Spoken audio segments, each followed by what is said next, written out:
Hello दोस्तों, जैसा कि आप लोगों का क्लास 11 से अक्टूबर मंथ का एग्ज़ाम चल रहा है और आप लोगों का पेपर हिंदी का होने वाला है, तो यह वीडियो आपके लिए काफ़ी इम्पोर्टेंट है। क्योंकि अभी के इस वीडियो में हम लोग सब्जेक्टिव क्वेश्चन का आंसर की करेंगे और साथ में आपको ये भी बताएंगे कि इसका पीडीएफ वगैरह जो है आप कहाँ से डाउनलोड कर पाइएगा, क्वेश्चन के साथ साथ में आंसर का भी, ठीक है ना। तो और एक चीज़ जान लीजिए, यह जो वीडियो है ना, साइंस, आर्ट्स एंड कॉमर्स तीनों सब्जेक्ट वाले स्टूडेंट के लिए है और एकदम 100% ओरिजिनल पेपर है और यही पेपर आपके एग्जाम में आएगा, 100% गारंटी के साथ बोल रहा हूँ। तो वीडियो में बने रहे, आगे बढ़ते हैं। और आगे देखिए, आपका ये रहा ऑब्जेक्टिव क्वेश्चन, इसका मैं आंसर पहले ही करवा दिया हूँ। अब डायरेक्ट हम लोग सब्जेक्टिव की ओर बढ़ेंगे। देखिए, सब्जेक्टिव में जो आपको मिलने वाला है ना क्वेश्चन, देख लीजिएगा। यहाँ पर आपको जो मिलेगा, देगा खंड ब में, बोलेगा कि निम्नलिखित में से किसी एक पर निबंध लिखिए, ठीक है। किसी भी एक पर आपको निबंध लिखना है। तो जैसे कि आप लिख सकते हो किस पर, तो आप लिख सकते हो महंगाई पर लिख सकते हो, आदर्श छात्र पर। तो हम इसमें ना महंगाई पर लिखेंगे, ठीक है। तो वो आपको उत्तर भी हम दिखा देंगे, पूरा एकदम बताएंगे सही से। और आगे बढ़िए। आगे जब बढ़ेंगे तो 2 नंबर क्वेश्चन रहा, इसमें आपको बोलेगा कि निम्नलिखित में से किन्हीं 4 प्रश्नों का उत्तर दें। तो मैंने सभी का बना लिया है उत्तर, आप लोग देख सकते हो। क्वेश्चन वगैरह ये रहा, मैं सभी का उत्तर बनाया हुआ हूँ। और 3 नंबर है, तो इसमें से जो है ना, आपको मैंने इस पे लिखा है पटर अपने 1 मीटर को, तो ये आपको बताऊंगा। और देखिए, ये रहा क्वेश्चन 4, संयुक्त शीर्षक उपयुक्त शीर्षक देते हुए निम्नलिखित गद्यांश का संक्षेप करें। तो इसका संक्षेप हम लोग कर दिए, आपको उत्तर बताएंगे आगे, ठीक है ना। बस इतना ही करना है, इसके आगे कुछ नहीं है। 4 नंबर तक ही क्वेश्चन है। आगे आइए, अब हम लोग बढ़ते हैं, क्वेश्चन आंसर करते हैं। देखिए, पहला क्वेश्चन का आंसर जो होगा ना, हम बोल दिए थे कि आपको लिखाएंगे किस पर, तो महंगाई पर, ठीक है ना। तो महंगाई पर हम लिखा चुके हैं, आपको पढ़ के बता देते हैं, ठीक है ना। तो ये रहा क्वेश्चन फर्स्ट में, और लिखना आपको यहाँ से, ठीक है ना।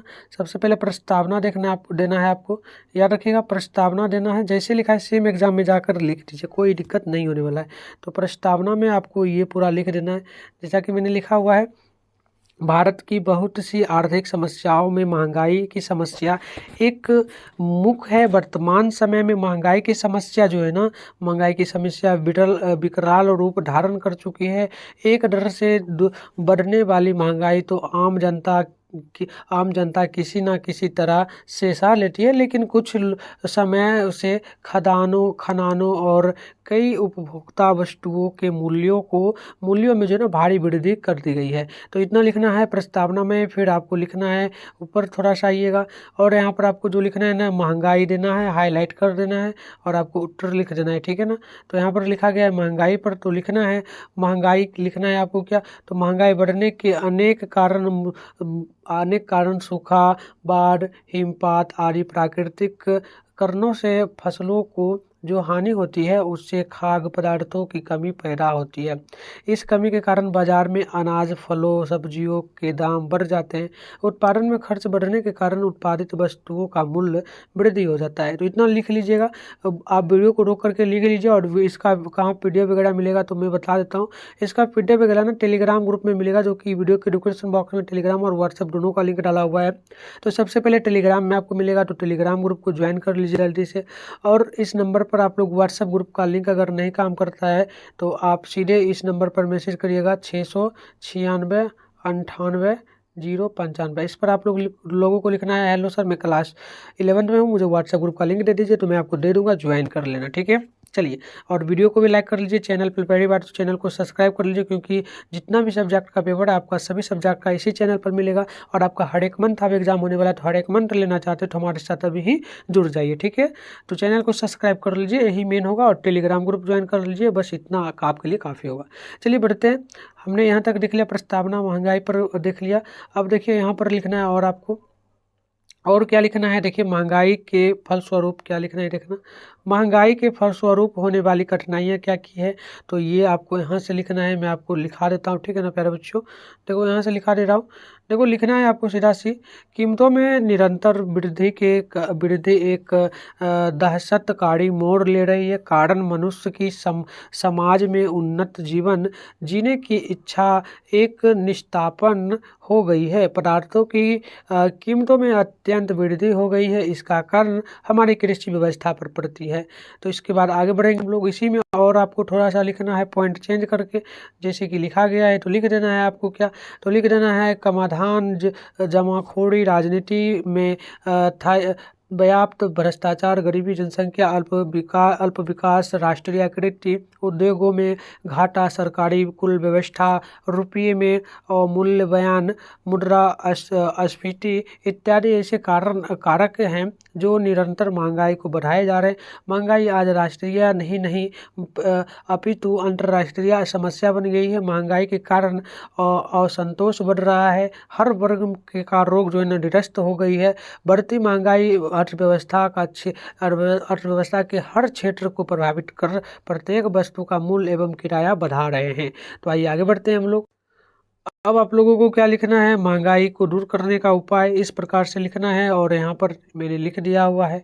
आप लोग ना वीडियो को रोक करके आराम से लिखते रहिए, ठीक है प्यारे बच्चों, क्योंकि पहले लिख लोगे तो याद करोगे, क्योंकि एग्जाम तो आपका बहुत लेट होगा ना, क्योंकि वीडियो बहुत पहले डाला जा रहा है। देखो उत्तर लिखना है, महंगाई पर रोक क्या हो, तो बाजार में महंगाई को कम करने के लिए, पैसों का बहाव कम करने के लिए आरबीआई यानी कि रिजर्व बैंक ऑफ इंडिया के कुछ नियम हैं, जिनमें से एक रोपो टेप बैंकों के पास जब पैसे की कमी हो जाती है तो वह आरबीआई से उधार ले लेती है। आरबीआई जिस ब्याज दर पर बैंक को ये पैसा उधार देती है वह रेपो रेट, ठीक है ना, रेपो रेट कहलाता है। आगे आइए, इतना हो गया, तो आगे आपको लास्ट में बस इतना सा लिखना है उपसंहार में। उपसंहार का मतलब क्या होता है प्यारे बच्चों, यहाँ पर देखना, उपसंहार में लिखना है सिंपल सा, ज़्यादा कुछ नहीं, बस इतना लिख देना है कि लिखना क्या है, कीमत में वृद्धि के कारण, यानी इससे छुटकारा है, इससे क्या सीख मिला वो लिखना है। तो कीमतों में वृद्धि के कारण को दूर करने के साथ साथ आवश्यकता, संकल्प और उसके लिए राष्ट्रीय संस्कार तथा संचेतना, राष्ट्र कर्णधार यदि अपने व्यक्तिगत और दलगत स्वार्थों से उठकर विचार करे तो देश अपने सभी विद्यमान तथा उपलब्ध साधनों के आधार पर जो है ना राष्ट्र की प्रगति तथा कुछ असमृद्धि के मार्ग पर वार और कठिनाइयां को दूर सफलता अर्जित कर सकता है। भारत में महंगाई की समस्या जो है ना अत्यंत विकट रूप करती है जा रही है। पहले तो महंगाई का मूल कारण जनसंख्या वृद्धि की होना था, किंतु आज उनके अनेक ऐसे समस्याएं हो गए हैं जो कि जटिल बनते जा रहे हैं। कुछ धनी वर्गों छोड़कर प्रत्येक वर्ग को जो है ना इससे प्रभावित हो रहा है।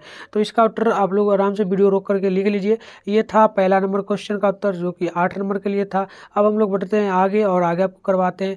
देखिए 2 नंबर क्वेश्चन में दिया गया था कि 4 प्रश्न बनाना है, जिसके लिए आपको 8 मार्क्स मिलने वाला था। तो अभी उसी का हम उत्तर पहले करवा देते हैं। फटाफट से आप लोग सुनिए और लिख लीजिए वीडियो को रोक करके। उत्तर होगा कि इस पंक्ति में मीरा का अपने प्रियतम कृष्ण के प्रति निश्चित एकांत प्रेम का वर्णन है। और यही दूसरा नंबर का चौथा का आंसर लिखना है कि कविता में उपमा का प्रयोग विषय से संबंधित भाव को तीव्र करने के लिए किया जाता है। यह प्रश्न कविता की फरक से लिया गया है। इसके रचयिता आचार्य शुक्ल यह समानता रूप गुण तथा या प्रभाव के आधार पर दिखाई पड़ती है। आगे बढ़ते हैं। 2 नंबर क्वेश्चन का ही 5 नंबर आंसर है, 2 नंबर का ही 5 का आंसर है। लिखा गया है घेराबंदी के दौरान ब्रिटिश सेना ने शहर की दीवार पर चढ़ाने के लिए जो है ना रणनीतियों का इस्तेमाल किया। सबसे खूबसूरत रणनीतियों में से एक स्केलिंग सीढ़ी का उपयोग था। आगे बढ़ते हैं। आगे देखिए कि 2 नंबर का ही उत्तर रहा, 2 नंबर का छठा का उत्तर 6 नंबर का, ठीक है ना। तो उत्तर होगा क्या, तो प्यारे बच्चों उत्तर होगा जिस मानसिक शक्ति से कभी ऐसी वस्तुओं तथा व्यापारियों की योजना करता है और हम अपने मन में धारण कर लेते हैं कि यही संकल्प करते हैं। तो ये आप हो गया 2 नंबर का, जो कि 8 नंबर का था। अब आया यहाँ पर 3 नंबर, जिसमें पत्र लिखने के लिए दिया था गर्मी पर अपने मित्र को। तो इसका उत्तर लिखा गया है, मैं आपको समझा देता हूँ प्यारे बच्चों, ठीक है। चलिए तो देखिए सबसे पहले आपको लिखना है क्या, तो प्रिया शिवम जो भी नाम होगा आपके फ्रेंड का, आप यहाँ नाम उसका काट करके लिख देना अपने फ्रेंड का। उसके बाद सेम आपको लिखना है, जहाँ जहाँ चेंज करना होगा मैं आपको समझा देता हूँ, कोई भी परेशानी नहीं होगा। देखो यहाँ पर जो लिखना है जैसे है इस बार गर्मी की छुट्टी में मैंने लिखा गया क्या, वाटर पार्क जाने का विचार किया और आज वाटर पार्क ना जाने का विचार किया। अब तक जो है ना यहाँ पर अब तक लिखा है, अब तक मैं किसी भी कभी वाटर पार्क नहीं गया। इस बार दिल्ली, कोलकाता, मुंबई इन तीनों राज्यों के भ्रमण पर ही मैं और मेरा परिवार जा रहे थे और वहाँ पर वाटर पार्क में हम नहीं जाएंगे। तो इतना लिखने के बाद सेम ही लिखना है और आगे आइएगा तो आगे सिर्फ आपको इतना लिखना है। बस आप लोगों को इतना लिखना है, इसमें देख लीजिए यहाँ से यहाँ तक लिखना है। क्या लिखना है? तो लिखना है मुझे तो इतना मज़ा आ रहा है कि क्या बोलूँ, इसलिए मैं यह बात तुमसे साझा कर रहा हूँ। इसके बाद आपको लास्ट में ना यहाँ पर लिखना है तुम्हारा मित्र, और आपके मित्र का नाम, आपका जो नाम है ना वो नाम आपको यहाँ पर लिख देना है लास्ट में। ठीक है, इतना लिख करके आप चाहोगे तो यहाँ पर डेट वगैरह भी लिख सकते हो। ठीक है ना, जिस डेट को लिख रहे हो यहाँ पर आप डेट भी लिख सकते हो। तो इसका लिख लीजिए आराम से स्क्रीनशॉट लेकर के, या फिर वीडियो को रोक करके आगे बढ़ते हैं। आगे देखिएगा 4 नंबर क्वेश्चन का उत्तर है यहाँ पर लिखा हुआ। पहले बच्चों 4 नंबर का उत्तर मैं आपको दिखा देता हूँ, देखो जल्दी से। 4 नंबर का लिखना आप लोग उत्तर क्या होगा? तो उत्तर होगा किसी देश में बेकारी इस देश की आर्थिक संतुलन का और संतुलन का द्योतक विकासोन्मुख अर्थव्यवस्था तब तक संतुलित नहीं हो सकती है जब तक औद्योगिक क्षमता के सर्वाधिक उपयोग की शीतल गतिशीलता कायम न हो। कृषि एवं उद्योग के विकास के अभिवृद्धि के लिए नवीन साधनों की उत्पत्ति आवश्यकता है। एक सीमा के उपरांत कृषि अतिरिक्त श्रमिकों को खपाना कठिन हो जाता है। केवल उद्योग ही बेकारी की समस्या को हल आधिकारिक सहयोग दे सकता है। रोजगार में वृद्धि 2 प्रकार से होती है, एक तो कारखाने तथा अन्य साधनों के संसाधनों तथा विस्तार से, तथा दूसरे भवन मार्ग हेतु तथा इसी प्रकार अन्य निर्माण कार्य हेतु। ठीक है ना, तो ये रहा उत्तर। पहले बच्चों इसका आप लोग आराम से लिख लीजिए। ये खत्म हो गया। अब आपका जो है ना यहाँ पर 5 नंबर में भी दिया गया था 5 नंबर का उत्तर, देखना ये भी लिखा गया था, शायद 4 नंबर तक ही ना उत्तर था, 5 नंबर तक तो नहीं था, देख लेते हैं एक बार। तो प्यारे बच्चों 5 नंबर का उत्तर भी लिखना होगा, क्योंकि 5 नंबर में 2 क्वेश्चन दिया है अथवा करके। तो हम ना क्या लिखेंगे, तो ये पहला का लिखेंगे, इस क्या करेंगे, व्याख्या कर देंगे इसका। तो चलिए बढ़ते हैं आगे, हम लोग डायरेक्ट व्याख्या करते हैं। तो प्यारे बच्चों 5 नंबर का पहला वो अथवा छोड़ करके ऊपर का ही जो था उसका क्वेश्चन का आंसर लिखेंगे। सबसे पहले आपको लिखना क्या है, तो लिखना है बृहद सरदार के इस कथन का लक्ष्मीबाई पर बहुत गहरा प्रभाव पड़ा। तो पॉइंट देख करके पहला पॉइंट में आप लोगों को लिखना है कि लक्ष्मीबाई के और शांत मन को शांति मिली। उसके बाद दूसरा पॉइंट में लिखना है वे स्वयं को पुनः स्वस्थ महसूस करने लगी और नए उत्साह का संचार हो गया। 3 नंबर पॉइंट में लिखना है उनमें अपने प्राणों के प्रति मोह पैदा हुआ और झांसी की रक्षा के लिए उपाय सोचने लगी। तो ये रहा 5 नंबर का उत्तर। तो दोस्तों मैंने टोटल सब्जेक्टिव का आंसर की करवा दिया, ऑब्जेक्टिव का भी मैं पिछले वीडियो में करवा दिया हूँ। अगर आप लोगों ने नहीं देखा है वीडियो तो चैनल पर विजिट करिए, आपको मिल जाएगा। अगर आप लोग चाहते हो क्वेश्चन पेपर भी लेना इसका, साथ में ये पूरा PDF में लेना आंसर भी, तो आप लोग ना टेलीग्राम ग्रुप को ज्वाइन कर लो जल्दी से, वीडियो के डिस्क्रिप्शन बॉक्स में डाला गया है लिंक। ठीक है ना, और इस नंबर पर मैसेज करके व्हाट्सएप ग्रुप भी ज्वाइन कर लेना 696 98 0। देखो फिर से लिख दे रहा हूँ प्यारे बच्चों, 696 98 095। आप लोग इस पर मैसेज करना, हेलो सर मैं क्लास 11 में हूँ। और आप लोगों से रिक्वेस्ट रहेगा कि चैनल को सब्सक्राइब कर लीजिए। जितना भी पेपर है सभी आपको इसी चैनल पे मिलेगा, और हर मंथ एग्जाम होगा तो हर एक मंथ आपको इसी प्रकार से हेल्प किया जाएगा आप लोगों का। तो चलिए मिलते हैं नेक्स्ट वीडियो में।